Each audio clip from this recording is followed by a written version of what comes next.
Thank you very much for being here now for the round table. I won't say much because you already know Manu very well, probably, and he speaks much better than me. So welcome to him, and the floor is yours. Thank you very much all for being here today. So thank you all for being here. It's a pleasure coming back home for the first time. Thank you very much for the Quality Commission. It's a pleasure that you have accepted to give this talk in this day, which is so important for us. I would just like to give a very little introduction about Gracia. Gracia is a group of people who are behind all these activities that we are organizing for the Pride Week. Gracia was born Gracia is like a working group of people working at the IAA interested within all these LGTB issues. We are part of the Quality Commission, and we are very glad that these events are taking place today because it was born like a joke. We said, okay, we are people interested in these kind of subjects, let's do something, and we are finally making something. Apart from the wonderful talk that Eleonora has given before and from this round table, I strongly invite you to go to the demonstration who will take place this Friday at 7:30 from the square of Isabel la Católica, right? Yes. So last year we went there all together, like as the IAA. I think it was the first time that the whole institute was there, and it was very positive. So I strongly invite you to come here, to come this year. So now let's give the word to our guests. Thank you very much for coming here. I will start from Oscar here, and the idea is that I am going to introduce you. You will have like 10 minutes if you want to speak about the subject and about whatever you want. And when we finish after 40 minutes, we will give the word to the public, okay, to the audience, and we will make a question and answers session. So first of all, I will start by my beloved friend, Oscar Huertas. He holds a degree in biochemistry. He is doctor in microbiology and master in biotechnology and scientific culture, and expert in management of communication projects and scientific dissemination. After a short period of 10 years in research, he moved on to communication with the association Hablando de Ciencia, where he is the president currently. Then with his own company, La Niaquea Management and Communication, and later at the university, he's also the treasurer of the Spanish Association for Scientific Communication, and he's currently the head of communication at the DASTI UGR Institute. So the goal, I have forgotten to speak about that. The title of this roundtable is LGBTQ+ roundtable towards a more diverse and inclusive science. So the first question for you is, I would like to be interested in your personal in your personal path within science, being a person from the community LGBTI. Mm-hmm. Thank you. First of all, I would like to thank to the Institute of Astrophysics for organizing this session. Okay. No? Sorry. I would like to thank to the Institute for organizing this session, all of you for coming to participate in it. My dear Manu, because he knows how hard it is for me to accept this invitation. The first thing I would like to, the first thing I would like to say is that I have had more negative, inappropriate, hateful, and derogatory comments at my workplace because I'm fat more than because of my sexual orientation. And the reason is very clear. My obesity is visible, but my sexual orientation is not. How could anyone notice about this? Because I'm a white man, cis man with a partner in the opposite sex, and I have a child. So it's logical that my sexual orientation is not the reason for these comments. Most bisexual people find it easier to come out of the closer being a gay or lesbian people, or appearing to be straight on the outside of the society, depending of the life of experience. This is in line with the first idea I want to bring to this table, which is that the people of bisexual orientation are much less out of the closet than gay, lesbian people, or trans, or other people. I guess that's why we are the fourth letter in the LGBTQ. No, it's a joke. But it's real. We are less. We appear less in these issues. 75% of the LGBT community have at some point hidden its work. 41% of the community socially out of the closet between 18 to 25 years old have returned to the closet once they enter to the labor market. This is weird. 44% of the gay person are out of the closet at work, 38% of the lesbian people, but only 14% of the bisexual people are out of the closet in the work environment. And they may be several reasons for that. One is we are less, obviously. The second will be less of a historical struggle of the community to make bisexuality visible. But perhaps is that we are a reality that it's uncomfortable even within the community. It is still considered that it's a phase, but believe me, it's not a phase. I think that the stereotypical image of what is a man or what is a woman is still not totally deconstructed in the society. The other one is that it can also be influenced by the lack of reference. The second idea I would like to contribute is that I believe that science popularization, science outreach has done a lot to make the LGBT community more visible in general. I think it has also done a lot for the visibility of women in science and technology, but I think this is true for the community.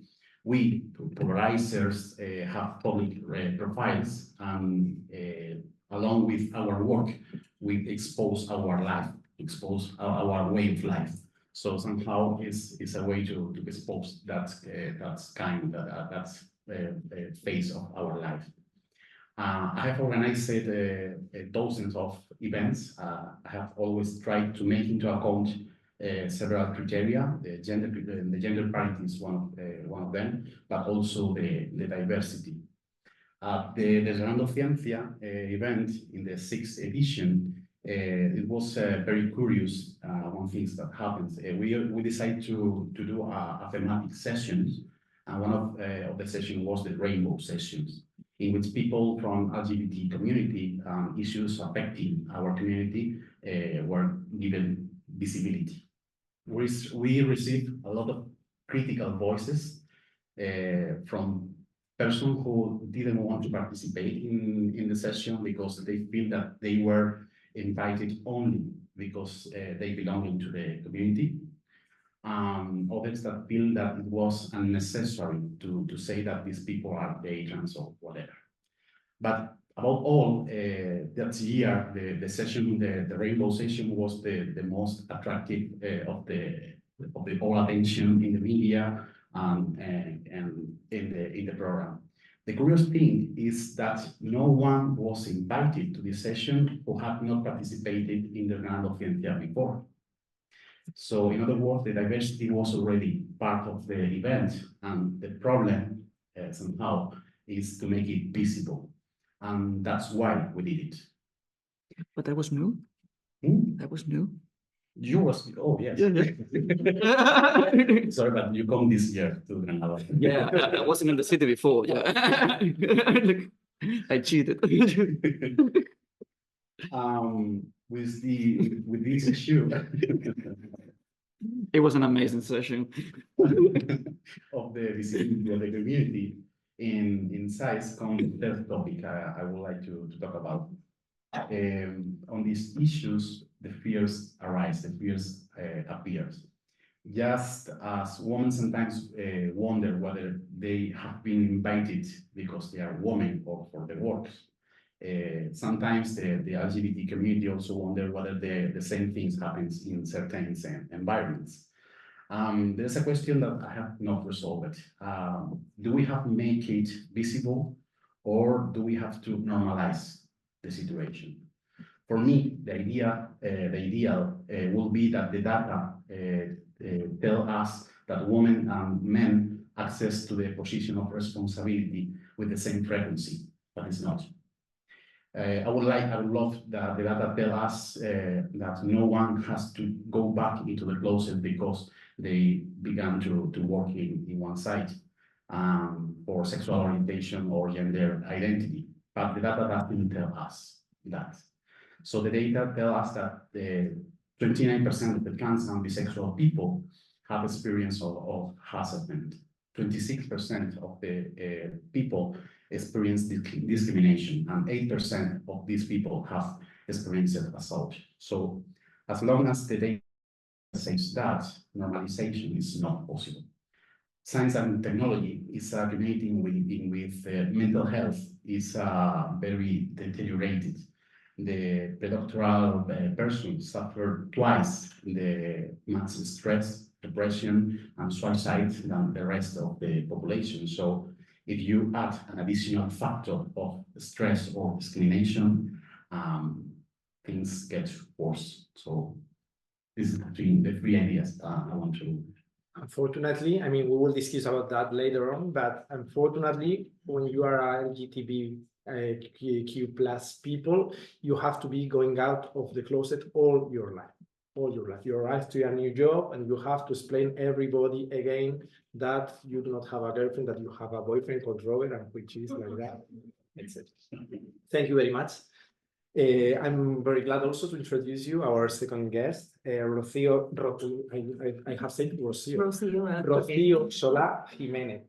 She studied art history at the University of Granada, so she's like she's art historian between scientists right now.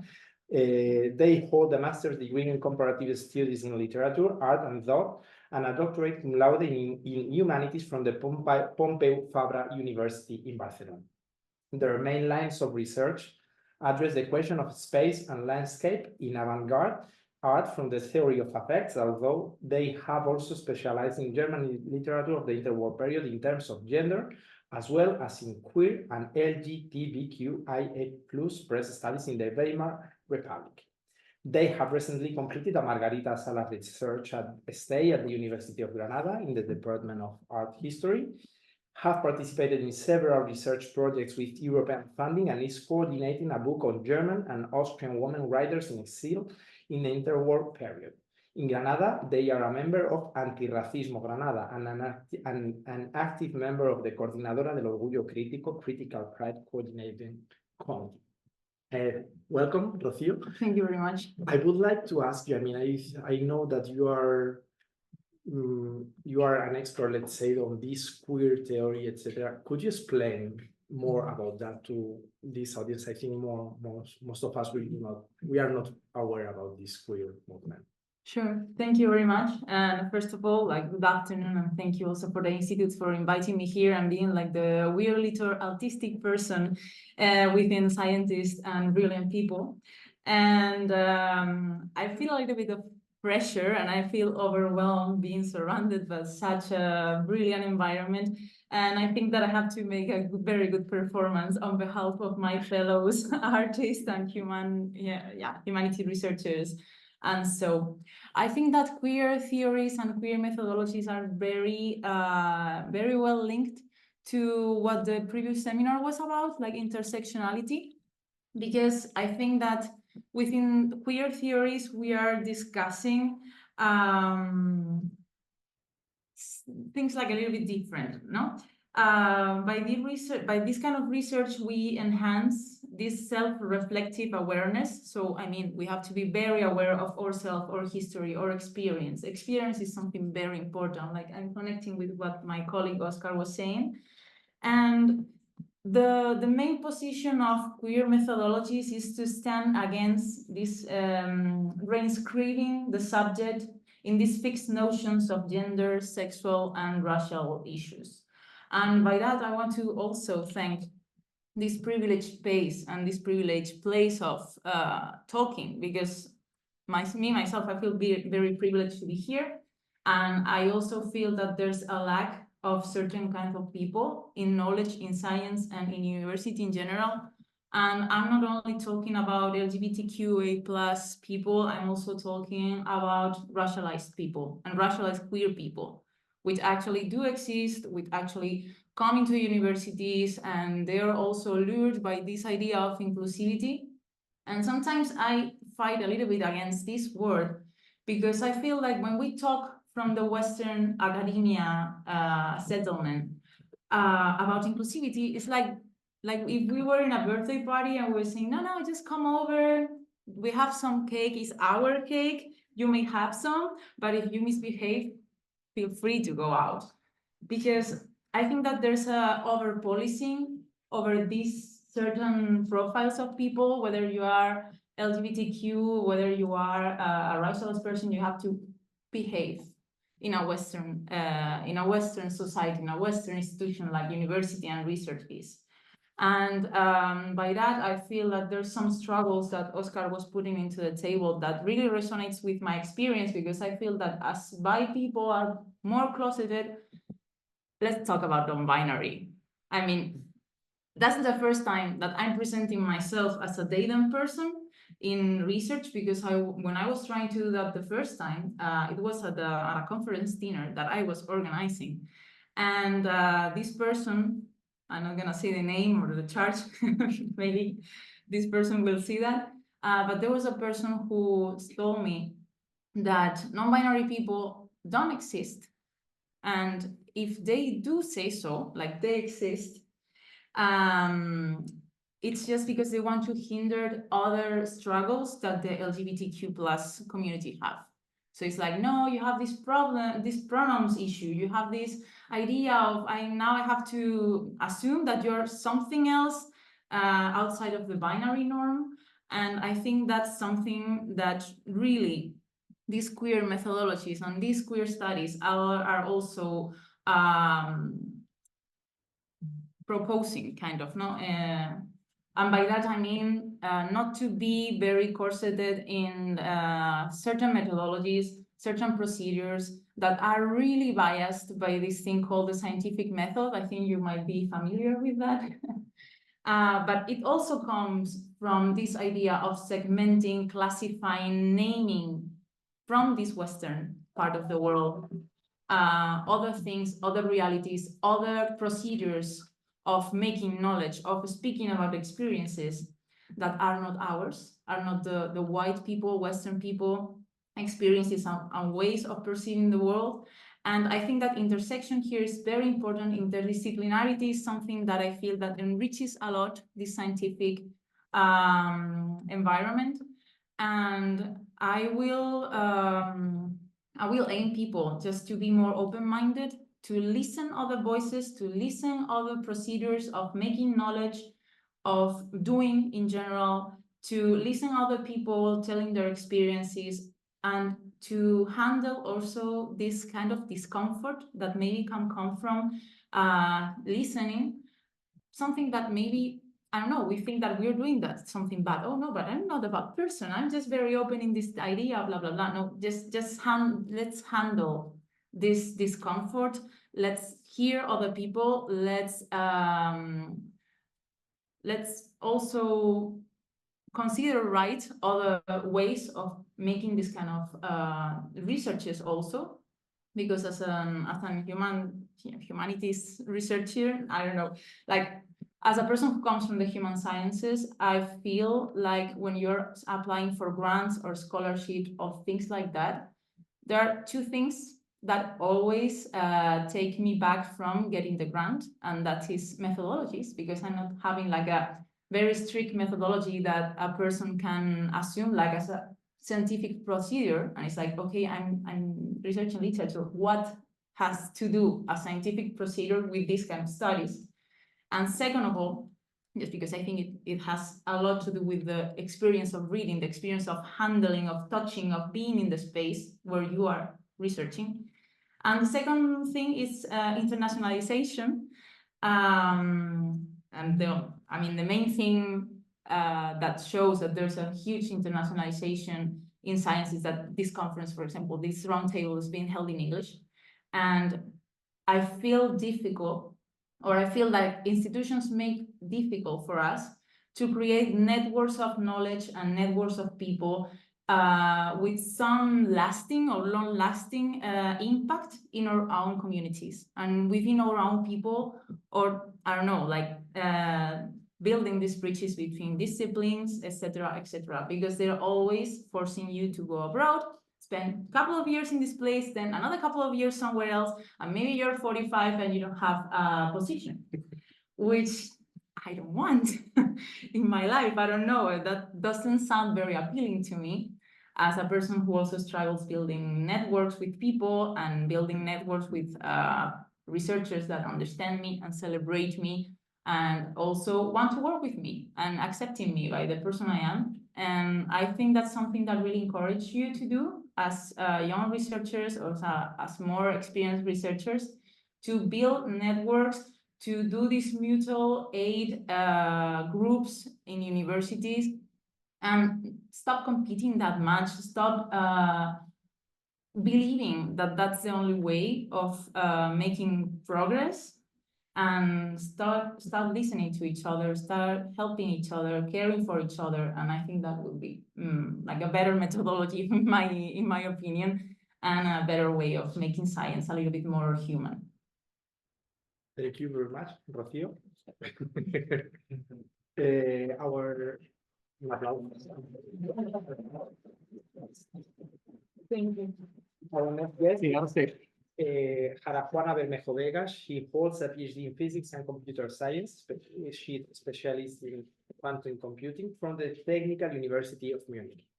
She holds a Ramón y Cajal Researcher, ayuda consolidación and horizon RIA principal investigator at University of Granada, and she holds a Marie Curie Atenea 3.1E at the University of Granada, Spain. Have I been clear, more or less? Yes. Yes. She has been a postdoctoral researcher at the Free University of Berlin, Germany, between 2016 and 2019. And previously, she was a predoctoral researcher at the Max Planck Institute for Quantum Optics in Munich, Germany.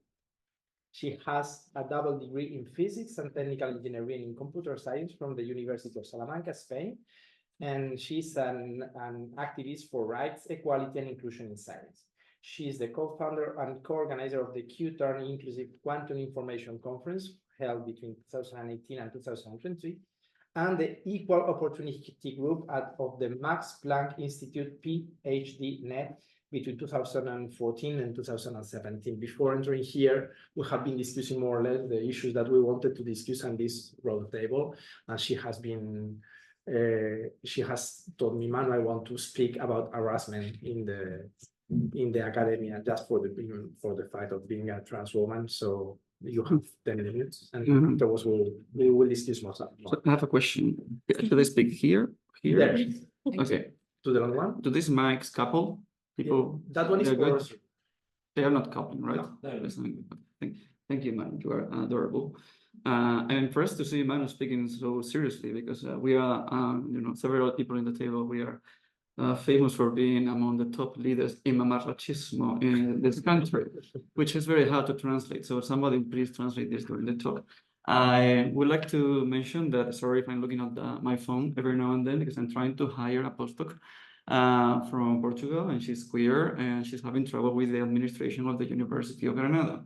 So I'm trying to solve it. And I would like to mention that I'm very happy to be here with you. This is one of the best companies I've ever seen in a panel. I'd like to add that I felt quite close to what Rocío and Oscar mentioned. I'm also bi. I actually experienced some exclusion because of being fat when I was younger, not now. And I'm non-binary, and I relate a lot to the topic of intersectionality. I don't do arts, but I might have an artistic side. And this thing that Rocío was mentioning is pretty shitty, sorry for the words. So myself, I am from Extremadura, Spanish woman. I am queer. Queer in the strongest possible sense. Queer means weird in English. It means desviado, rara. I'm a person that I go everywhere and people look at me like, what is this supposed to be? And so I'm very queer and I'm very intersectionalist. So I am a queer woman and I'm trans. Intersection means I belong to several underrepresented oppressed groups. So I'm queer, I'm a woman, I'm bisexual, I'm trans and gender fluid, I'm non-binary and many letters in the alphabet. I am somewhat in the sexual spectrum, but I'm not sure where. You are the plus of the. Yeah, I think then the dot, etc. whatever. I am neuro. The J de Juana and the J de joder. How do you remember all of that? I am neurodivergent. I am very autistic. I am ADHD and I'm plural. I have several women living in one body, and you can see them because I frequently drag. Because I'm also transvestite. That remembers me. The first time I was seeing these guys in an academic context, there was here in Ciencia, a very good drag workshop organized by Oscar and collaborators from Desgranando. So this reminds me of that. So I would like to honor that by saying you should drag more often whenever you want, including in the academic environments. I've given talks wearing demon horns, and the talk was excellent. The room was crowded. It improves the quality of scientific presentation a lot. So I'm very weird. I work in physics. I am at this stage of my career where I'm building a group. I right now have a lot of funding and more work than I can handle. So I'm trying to hire people to help me. And curiously, 1.5 years ago, I was unemployed because I got a Marie Curie position, but I didn't manage to get the ANECA tenure track requirements for becoming permanent. And I lost my contract, and it was pretty fucked. I was fucked in the head. I was seriously having a bad time, mental health wise. And one of the reasons is, lots of shit happened to me when I transitioned also. And I had problems with getting some enough hours of teaching, which looks very silly, but it's one because I was quite international. I was doing my degree all the time abroad. It was hard for me to get the hours of teaching. And this is just, this is a specific example, but in the academic career, to become permanent, researchers have to prove themselves perfect at so many different things that sometimes if you have a tiny inconvenience in your life or a different situation than normal people, or you are not white, medium class, and your parents are university professors, you might have trouble to go through all of this. And actually, this reminds me that when I try to hire people, I always want to advertise the jobs from queer people. I tried to hire many queer people in the past, and it failed. So, and very often I have found excellent researchers, brilliant. People I really wanted to work with that had bad grades. And the bad grades came from, I just had to work while I was doing the university. Or, I had to, my parents kicked me out when I transitioned, or instabilities that when you are just very queer and very weird and very oppressed, and more so you're from some intersectional background, sometimes shit happens to you and your life is less stable. You don't have the stability to study and get good grades. And this happens a lot to queer students, and it's one of the greatest barriers to access the system. Starting with many people, for example, many trans women I know don't have the CVs to get into academia whatsoever. Many of them didn't even have enough time and stability financially and time-wise to study and finish their majors. Also, this happens to other oppressed women or other intersectional groups. You don't see that many Roma women in academia or that many racialized women. Whenever you belong to several categories, well, more things happen to you. That's what intersectionality means, that oppressions do not add up, they multiply. Whenever you belong to several groups, the more things happen to you. And in the last years, I was actually my activism started doing anti-harassment activism. That's like I don't consider myself a diversity and inclusion activist. I consider myself an anti-harassment activist because the reason why I started doing activism was my colleague and friend, name prefers not to be mentioned, started suffering mobbing from his supervisor in the Technical University of Munich. And actually, this guy was a dude, he was white, and he wasn't the obvious person who receives sexual abuse. It wasn't a woman, and it wasn't sexual abuse. It was a manipulative psychological harassment and mobbing. And I've been doing, safe codes of conduct, anti-harassment protocols, and networks to help people who have experienced harassment in the past during my career. That's actually why I started doing QTERN. QTERN is an initiative, it's a conference we organize where we do diversity and inclusion talks within the program, and we try to make the environment safer for people from underrepresented backgrounds. It's one project that was actually quite successful. The people, for instance, usually in physics, we have 10% women attendees, and they're usually in one corner, clustering. And that's the woman corner effect in physics. You put some women in a conference and they all go to a corner. And this happens also to queers and to people who are racialized. It's common. And it was a very cool conference that we got like 3 times more women, for instance. But it was it's a patch. It's not a solution. It follows the same system. We have to have a call for papers selection, and many people cannot get a talk in QTERN just on the format itself. And I continue doing anti-harassment protocols in feminist spaces and queer spaces, all kinds of places. I've done it in discotheques, I've done it in kink parties, and I'm very familiar with it. And in the last year, I've been pretty fed with this one situation. So I'm going to tell an anecdote I'm living still right now. I currently am working with a person who has a complaint of gender violence with psychological violence to their partner, girlfriend, also a student from the same university. It happened in Turkey, and I'm speaking about this so freely because it's on the newspapers, it's everywhere, so it's not hidden information. But I have to work with this person because this person is actually potentially winning the legal case against the person who is suing. And now what happens is, if you look at the anti-harassment protocols, it all looks pretty bad. For like, this person got a complaint, reprimand from the university, who had to leave campus for some time. Students are protesting, it's in the newspapers. Actually, this never ever happens when you have a harassment case. It normally becomes invisible and you don't hear about it. That's the 99.9% of the cases. And I cannot do anything because the person that's potentially the guy is winning the legal case.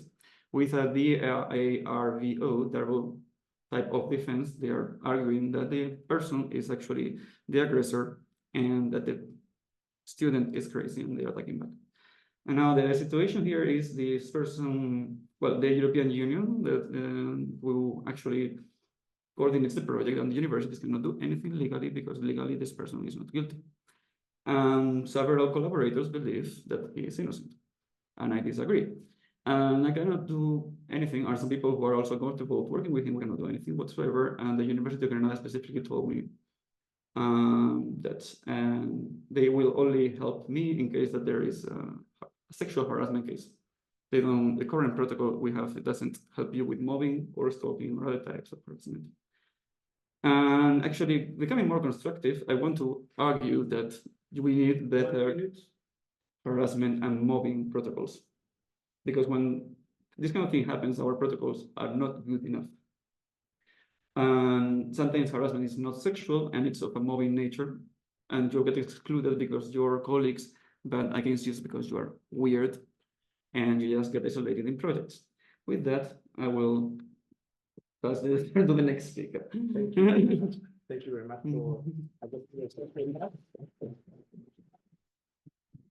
last but not least, you already know her because she has given a wonderful seminar just before. Her name is Eleonora Fiorellino. She's from Rome, Italy, and she studied at La Sapienza University of Rome for her bachelor and her master. She also has done her PhD in astronomy, astrophysics, and space science in Rome, which is joined between INAF, La Sapienza, and Tor Vergata University. Very complicated. during her PhD, she won the ISO studentship, and she spent 1 year at ISO in Garching, Weimungen. After the defense of her PhD thesis in 2020, she started a postdoc in Budapest at Conferenciante Observatory. And after that, she came back to Italy, where she was currently working as a postdoc until this week, because now you are moving to the Canary Islands, right? She was working, she was making a postdoc at INAF at the Osservatorio of Naples. She will start a new position at IAC in Tenerife in July, so next week. And since she's been studying at the university, she's been very interested in EDI activities. Among other things, she was in the working group for the JEP at Concoli, and she's an active member of the INAF EDI work group named Universe All. You have been talking a lot about intersectionality, etc. You're a woman, so you know all these gender issues. Fights go together. How do they match? Because I always have the feeling that when we organize tables like that, or when we speak about the LGTB movement, we focus on the G, and the L, the B, and the T are underrepresented. So, which is your feeling about that? Okay, so I actually say that I started wondering about LGBTQI plus issues, actually reading the Second Sex by Simone de Beauvoir. Now, you know that she is a feminist, like one of the first ones. And if you read that book, like it contains the seeds of the queer theory that have been developed later. So to me, it's not like I was born in 1991, so maybe it's also generational. But to me, it's not this gender equality goal is not well. It's very related to the LGBTQI plus issues. I don't know how to define them. Existence maybe. And I think that there are many ways by which we can consider different kinds of discrimination, because I mean this is the key word that maybe we fail to mention often. But the point is that as long as we deviate from what is defined by someone as the norm, and usually people who define what is the norm are people belonging to that norm, we start experiencing some kind of discrimination. And it's not like that there is a discrimination which is higher or more important than another one. So luckily I was not the first one talking about intersectionality here, and I'm very happy about it. It's just a way to be aware of different kinds of discrimination that are holes in the society. And the thing that I would like to mention is that I'm also an EI activist because I'm a scientist, an astronomer, and I would like to do this job. So I'm trying to reconnect it to what Rocio told before. The academic world is very competitive and very vertical. There is a lot of power going on, and there are a lot of differences in power. And I think that this is the link with all the activism against discrimination that we do. I mean, it's a fact that PhD students and postdocs experience very huge mental health issues because of this, because of a strong disbalance of power. So our whole entire career is spent on what our supervisor and the community in general thinks about us. I mean, think about all the recommendation letters. This could be very good if you do have a good relationship with your supervisor, or it could be like the death of your academic life. And I think this is related to gender discrimination, because even in gender discrimination, we're talking about difference in power. The fact that there is a norm which has been defined is only because, historically speaking, the people belonging to that norm hold the power. It's just about it. That's only that's the point. So the goal, I mean, at least to me, is to try to redistribute the power. And this is something that we should do like on a daily basis. And of course, I mean, it depends on how much power we have. The more power we have, and the more effective we can do. So either we have a very important role, like we are the directors of some institutes or the PI of some very large program, or we don't have much power. And in that case, we need to do things together to, gain all the power which is needed to redistribute it down. So I will also like add another thing to the discussion.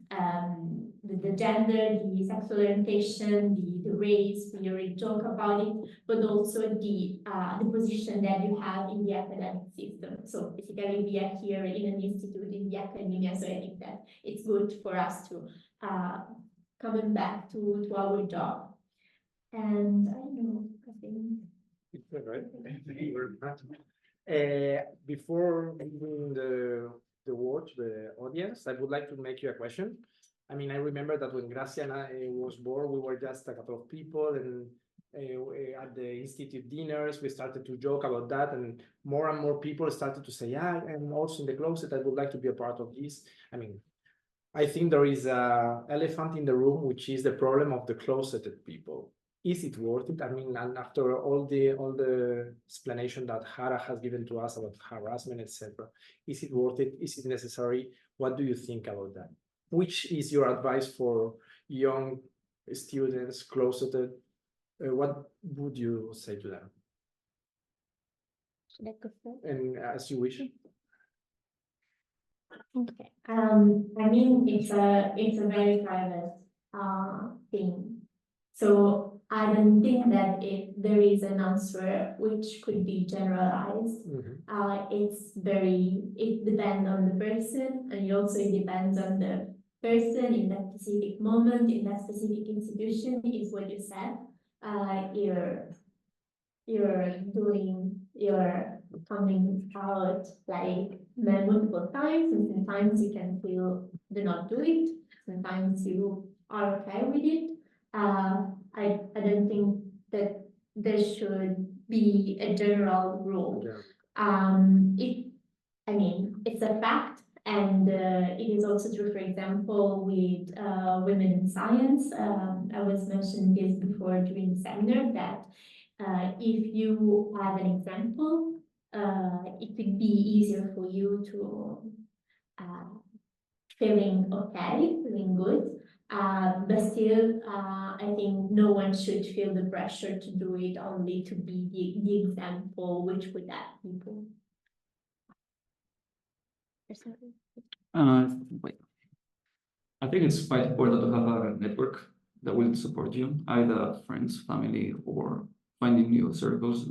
Joining now, there are many actual associations of queer people in research. Joining one or going to an event is a good thing. I think, like, for instance, in Spain, we have Prisma. They do LGBT events in science, and there is also the Marie Corners conference, which is for all fields. And both of them are pretty good. In Granada, there are also many queer scientists, so talking to them in person is actually good. There is no general strategy for coming out. But in general, if you're in a city situation where people would not accept you, it's actually good to leave that place because it's not your only option. It's actually good to come out. Your life becomes much better in general.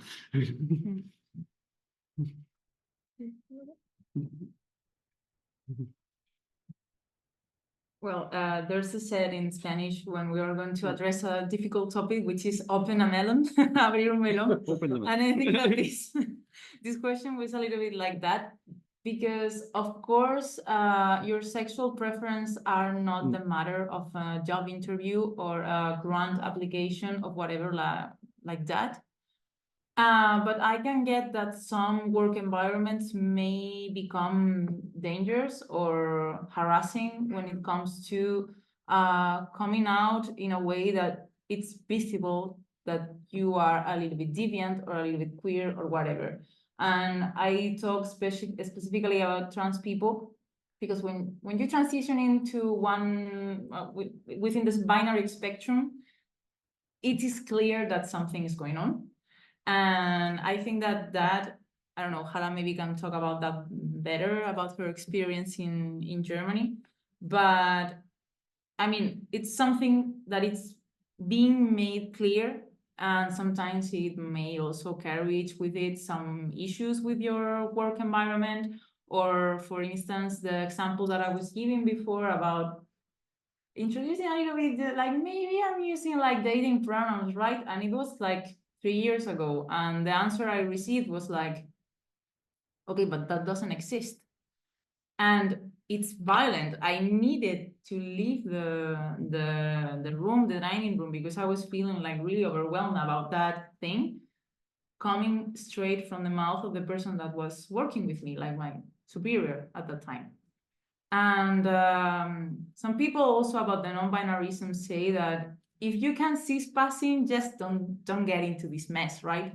I'm very aware that within this idea of non-binary spectrum, most of people read me as a white woman.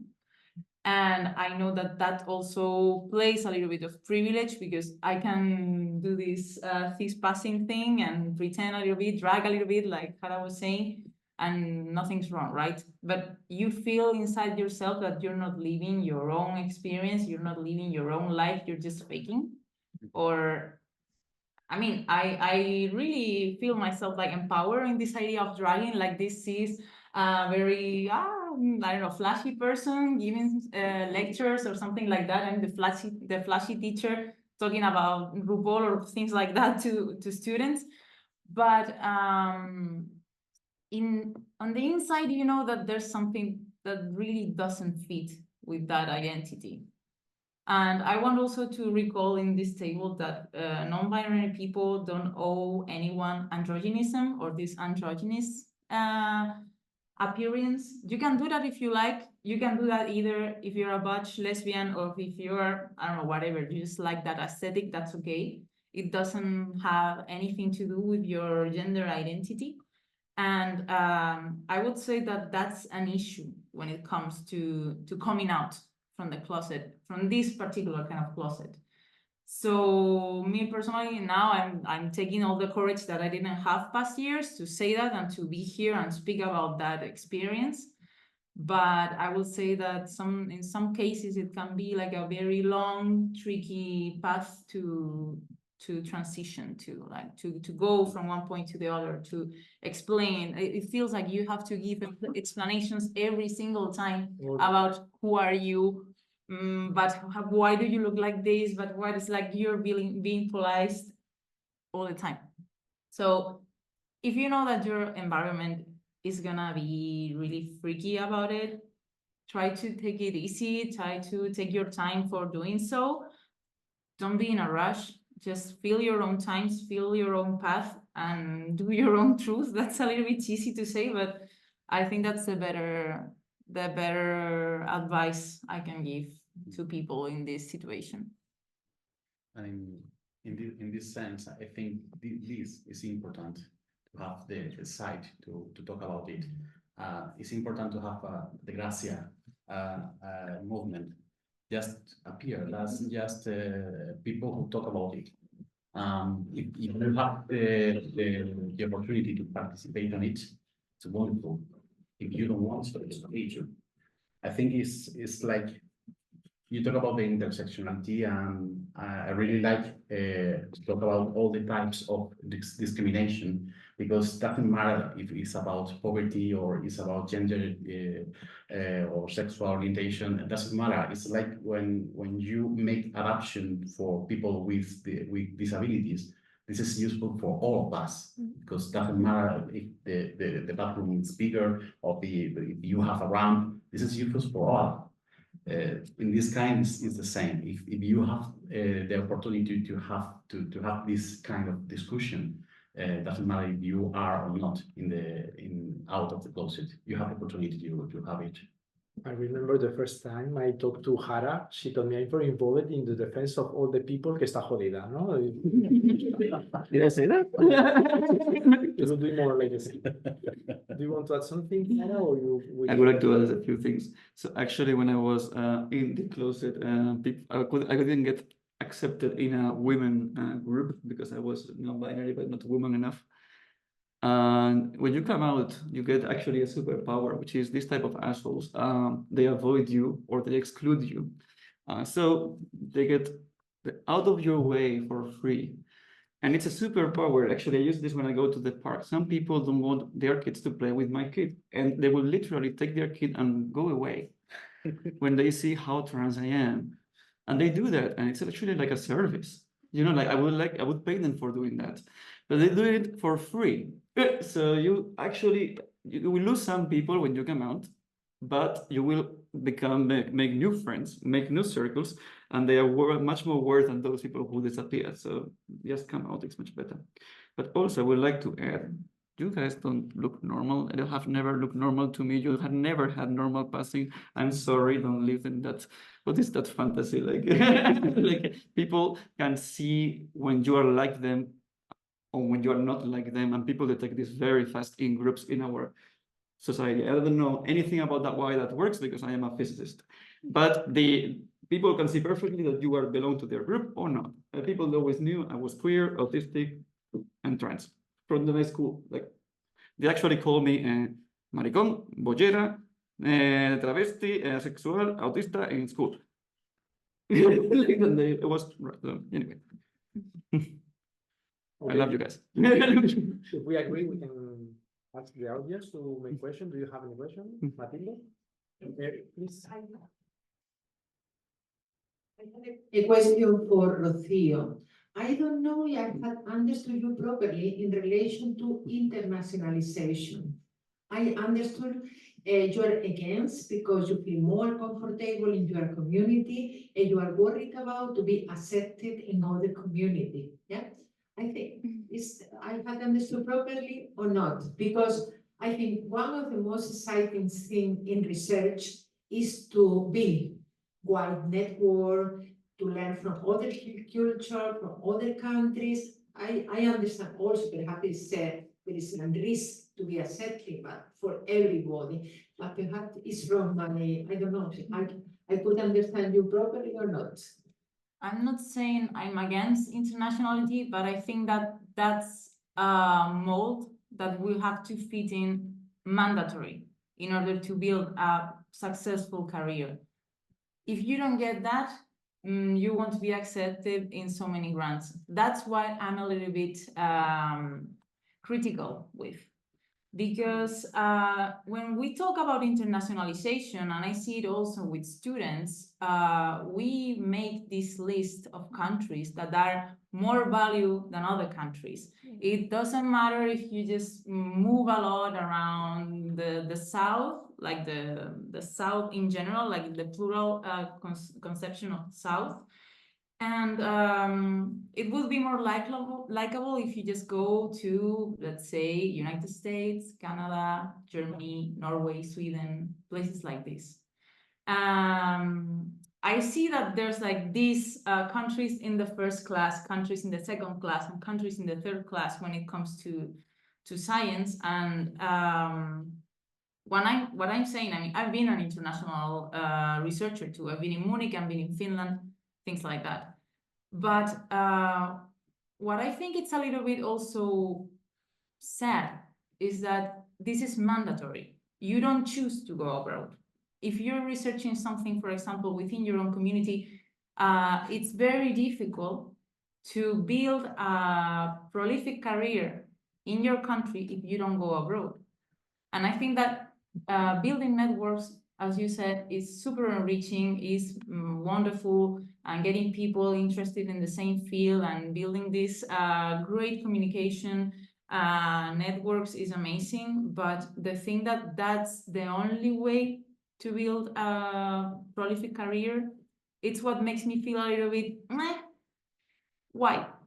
Because if I don't want to, or I have a familiar issue, or I don't know, I have to be close to my parents because my father is ill, for example, I don't want to be in Sweden, for example. Or if, I don't know, I have my partner or my cat or whatever, I don't want to be across the Atlantic Ocean. I would love, if that's for the sake of my research, to make short stays, for example, 3 months, 6 months, but with the security that I'm coming back to my job, I can, again, develop my own career in my place, within my network. And it's not that thing of being accepted abroad, which I have things to talk about that, about my experience in Germany, but it's not the fact of being accepted, it's the fact that it's a mandatory thing. What really doesn't resonate with my ways of doing or researching. And also with the things of language, because I wrote my doctoral thesis in Spanish, and most of people were saying, why? Because it's a German author. You're researching like a German illustrator from the early 20th century in Austria. And yeah, I wrote the introduction and the conclusions in German because that's the thing about, and that's the more impact where I'm gonna get from. But why in Spanish? Everyone was asking me that. It's like, because I want to make this person known in my own scientific community. I really think that sometimes it would be beautiful if we could think less about the grades or the merits or whatever we're getting from these concurrencies and competitive environment, and we think a little bit more about our community to give the results of or research to the community. And I think that maybe is an issue that hits a little bit closer to social sciences and humanities, because of course we don't sell patents, we don't do anything like palpable, not to I don't know, to increase production or to increase technology or things like that. We're just there doing our thing. And that's why I feel also that imposing this kind of norms to every frame or to every discipline in this wide thing that we call science is not very fair, I would say. I don't know if I made myself clear. Look, I totally agree with you, and I don't think this is the case only for human sciences. I mean, I do start from mission, and I always have to say why what I research is useful. It is not. Okay, it's just for the sake of knowledge. It's just I want to know how stars form. But I have to lie. I mean, for getting grants, you have to lie. You have to say whatever things, machine learning stuff, whatever things, and then you get the. Yeah, that's true. That's true. This is how the funding works. No, I mean, I experienced the same. I'm from Italy. I went to Germany and I was fluent in English. I was getting my PhD in physics, and people didn't believe I was from Italy because I don't know what that. It's not. I mean, I'm white, so I haven't experienced all that kind of racist things that not white people experience. But I was feeling like, what do you think about? I mean, what it's like to be Italian from you? It's like, what? I do have my brain. I can think. I can get a PhD in physics or astronomy or whatever. And it's true the other way around. In Hungary, it was completely the other way around. But I am a woman. I'm a cisgender woman, and for them it was crazy that I was 30 with no children, not married to anyone. It was actually a big problem because in order to open a bank account, they asked me whether I was married or not. I was like, how is this going to be important for you? And they were like, yeah, because after you will get married, so for sure I was going to get married, you will change your surname, getting your husband surname. So I was going to marry a man. And I was like, and I was also changing my surname. And that was violent. Okay, I was just opening a bank account. And as they say, it's not like that we can choose. It's mandatory to leave. And we are still talking in 2024 about maternity problems. How am I supposed to have a family if I'm supposed to change country to country every 2 or 3 years up to 40? It's like not biological possible. What? So I totally agree with the thanks for talking broadly about it. Our system, the academic system, it's very fucked up, not only about gender and discrimination problem, but even if you're, and plenty of white, gender, heterosexual, male, that experience some severe mental issues. Okay, sorry. I want to say in many public Spanish universities, it's not mandatory to work abroad to get a permanent position. We can see. Yeah, but I say in the cities I see it's mandatory. I think say in about country, Rocío. Well, I am all in that. I have worked in Germany, but also in East European countries, as Hungary, as Czechia, and also in Morocco. During your career, you can have also different countries, not only the I rich think ones. the conversation is very interesting, but during the roundtable, we have spoken about a lot of more issues, and I think we can discuss that afterwards because it's very interesting. Sorry, can I just add 2 things that I think? But because At some point, could we maybe make a protest and suggest to the European Union that we make it illegal to value living abroad for more than 3 months in cities? Because I think this is obviously abusive, like that they value that you leave your country. It's violates all inclusion, equality programs, everything, because you shouldn't have to do that. It's too much. And also journals that make money. Yeah. Because capitalism. First, I want to thank all these people trying to share their ideas in the institute. This is the first roundtable organized in this matter in the institute. I am sorry, I have to introduce myself. I am Pepa Masagosa. I work here I am coordinating the Equality Committee. Till 2 months ago, it was a Equality Committee between men and women. And now, following the resolution from the United Nations, we have included intersectionality. But I'm missing in the thing you have been discussing.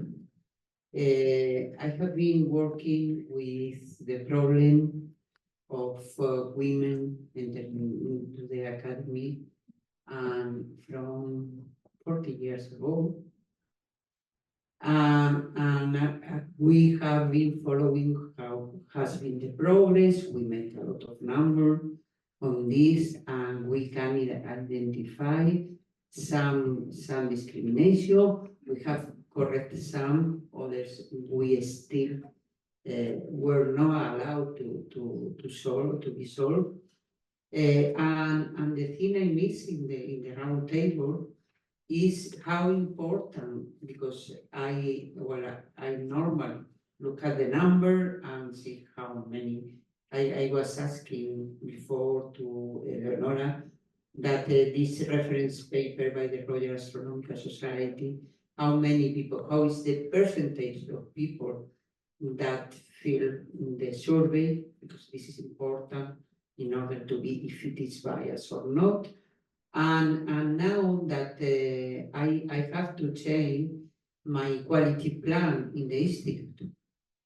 And for this challenge, I want to identify and to quantify how large is the population that identify not in the heterosexual, and which are the particular problems for this population and how big it is, because in the CSIC we don't know. I discussed this with the Prisma organization that they need to put number to see if because we are in Spanish we say poner el parche antes de la herida, because we don't know in the CSIC how large is this population, because if it's 1% of the people, well, is something that, of course, needs to be taken into account, but it's not the same that is like in the case of women, we are the 50%. So that I would like to know if you have some reference where I can have a look. I have been following this question of the queer that came from the patriarchado, just to raise women in the 90s, and this happened in Canada or United States, so that it was well known, and I have been following all this all of the year what is going on, but I need a statistic of this situation because when I look to intersexuality, the percentage of people that are intersexual are really is less than 0.01%. So that is something that now when you take the challenge, I need to make a new equality plan that make the life easier in the institute. I need to quantify how big the population and which type of discrimination are having and all these things. Do you have numbers? Do you? Actually, I would recommend you to look at surveys because there are many surveys reports every year done by several associations. But I don't know, I think she reviewed some of them, but also Prisma, the association, frequently gives talks of this kind. So maybe I would recommend to actually check out their resources, the Prisma association. The numbers for the technique. But do you want numbers of the like the society or in astronomy? In the technique. Every year there is a committee for equality of women in science. They provide the numbers, and we make correction of what measurement we need to implement in order to solve this. But in the case, I have been talking with Prisma, and they have the challenge now making by the Comisión de Igualdad de SIC, just to provide the numbers for this, for LGBTIQ+. Okay, so Is how to get the number out. Sorry, but you've done a survey in CSIC? No. Well, I mean, don't you do it? yeah. We just have now. No.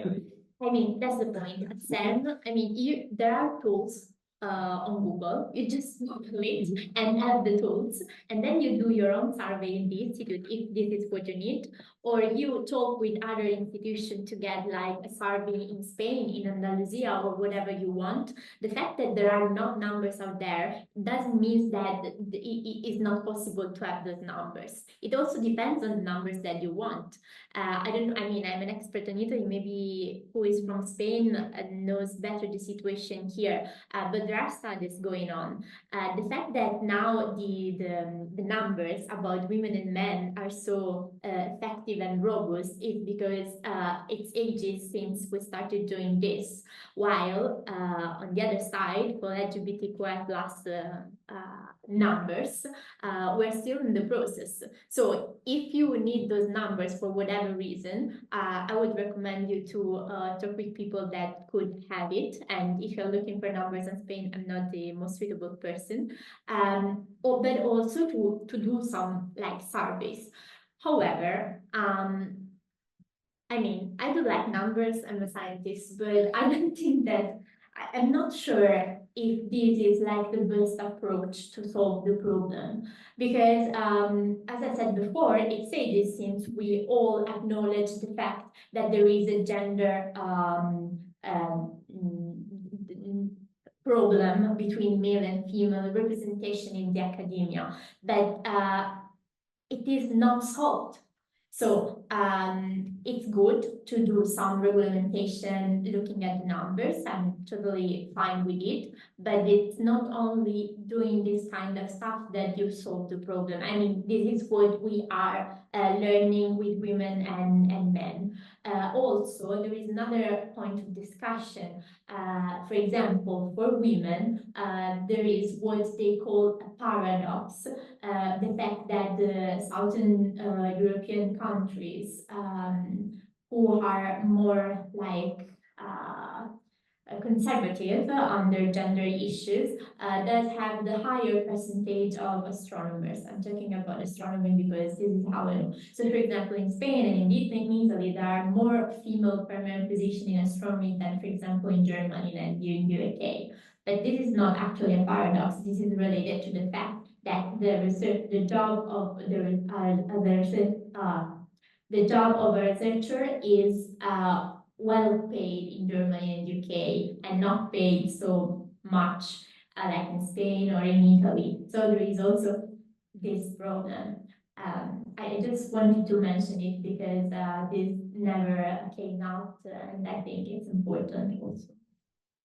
Just to comment on what you're saying, I think that having the numbers doesn't tell you how to solve the problems, but having the numbers is important to know whether once you have implemented an action, if this action is useful or not to change the numbers. So you have to know the numbers and follow them up along the time and in relation with the actions you put against the problems. And if you don't have them, you cannot measure. Just to clarify, there are many tools that you can use out there to actually measure all of these things. If you need training, I am happy to do a training workshop. I actually do training workshops, but there are many tools out there.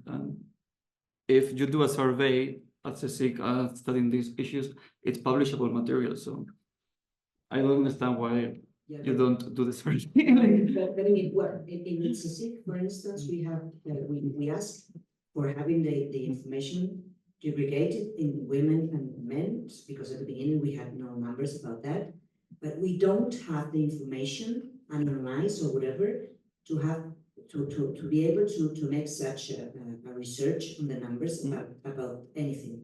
So you have to survey, and in that case you are willing to accept that you won't have the whole information because only people answering to the survey will be included.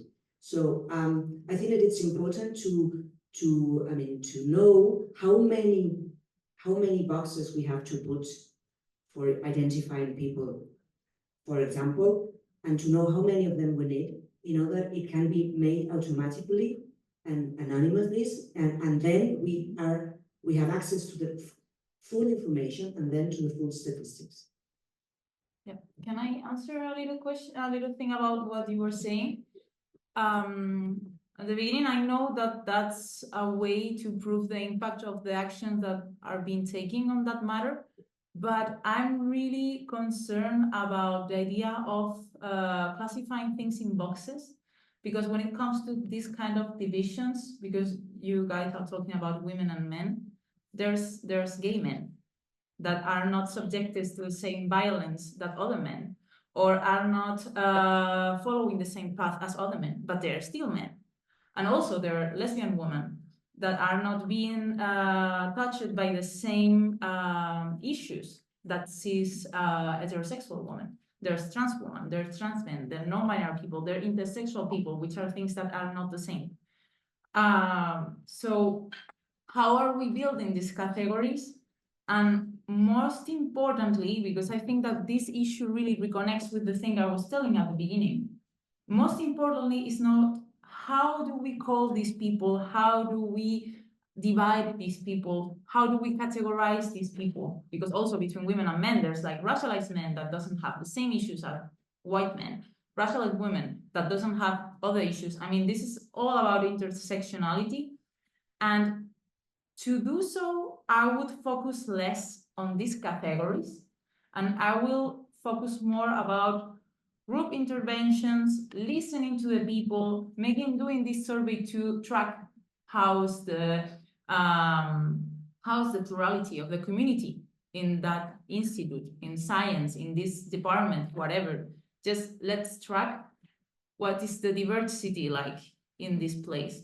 And then we take these people and we talk to them, we hear their own struggles. We also take other intersections into account. For example, if they're also working or not, because violence are not the same if you're upper class or lower class or middle class. So I think that this kind of impacts are a little bit sterile when it comes to real changes. And I really focus on this idea of putting these people that are touched by these issues on the table to speak about solutions. And I will mention here that we, as the group Antirracismo Granada, wanted to communicate and to talk with the Department of Equality in University of Granada, with the Vicerrectorado, because they were redoing some things in the equality procedure, in the equality manifesto that they also had. And they said that they're well covered just with the gender issues. They don't need like anti-racist approaches to that. And we were like, really? Are you aware of the difficulties of people coming from the South in general, like from under the Ecuador, coming from African countries, coming from Latin American countries, that are paying more taxes, that need to work here sometimes, that they're really depending on this visa thing? I mean, of course, their inclusion within science and within this kind of institutes, is not the same. And if you add on top of that, the queer thing, it's even more complicated. So instead of putting people into boxes or categories, I will first track how is the environment in my place and then talk to them. I know that's not very scientist, but I think that when it comes to improving people wellness in this kind of environments, we don't need numbers, we need actions. We have 5 more minutes, so if you want, last I will be question very and brief. a last reflection for you. It's not actually a question, it's more like the conclusion for me is that we have homework to do in the AA and the PSIC. So that's like, as you said, we have to do this work if you don't have it.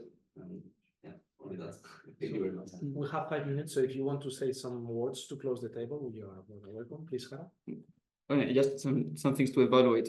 When you make anti-harassment protocols or anti-mobbing protocols or protocols for working with people in general in your environment, what we usually do is the first thing you need to do is surveying the demographics of your group, because you need to know what your group problems are, to identify risk scenarios. For instance, if you are making an anti-fire protocol, what is the risk that something is set on fire?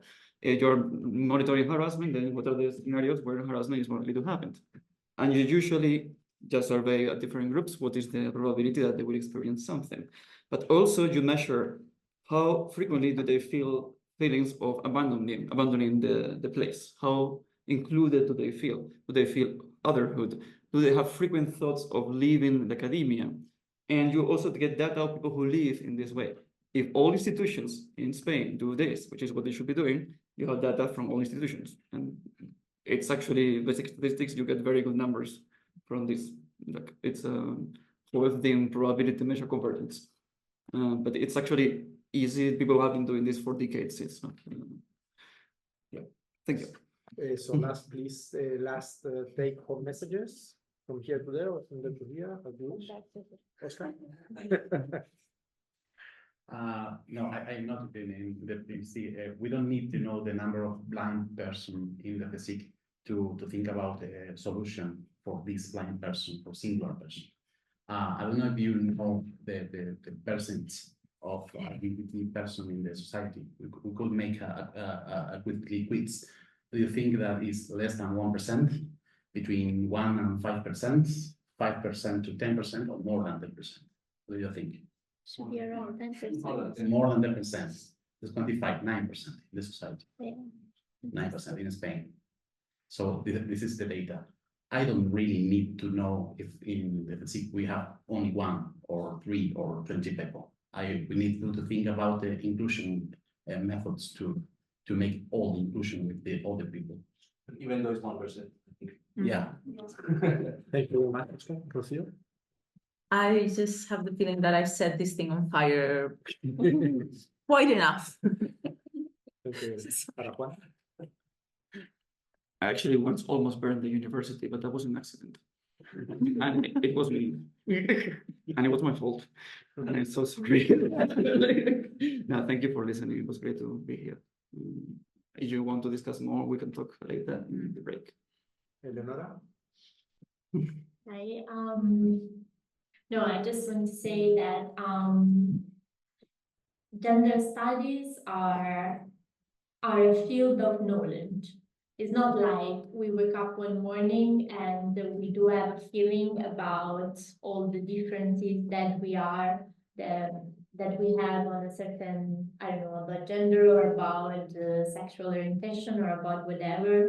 It's there are people that actually wrote papers and essay, there are books, it's an open field of research.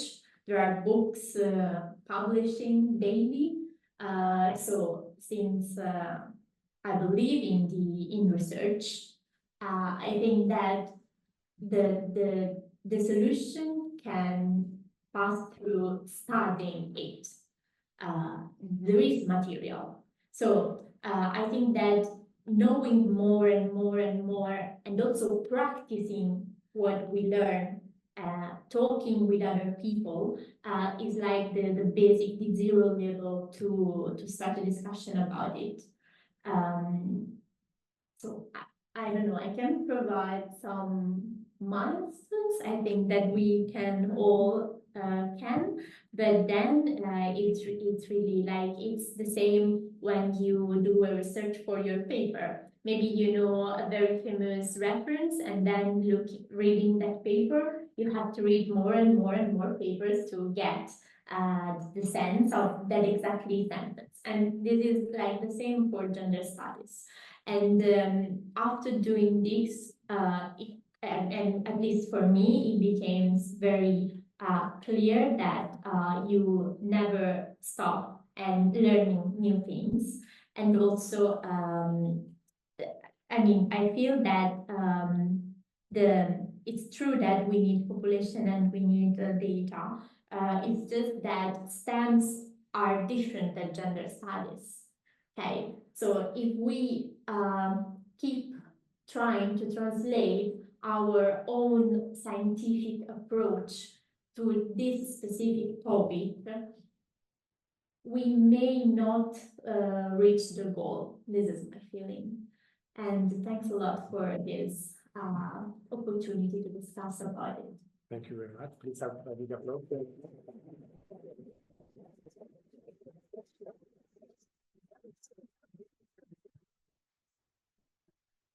Thank you.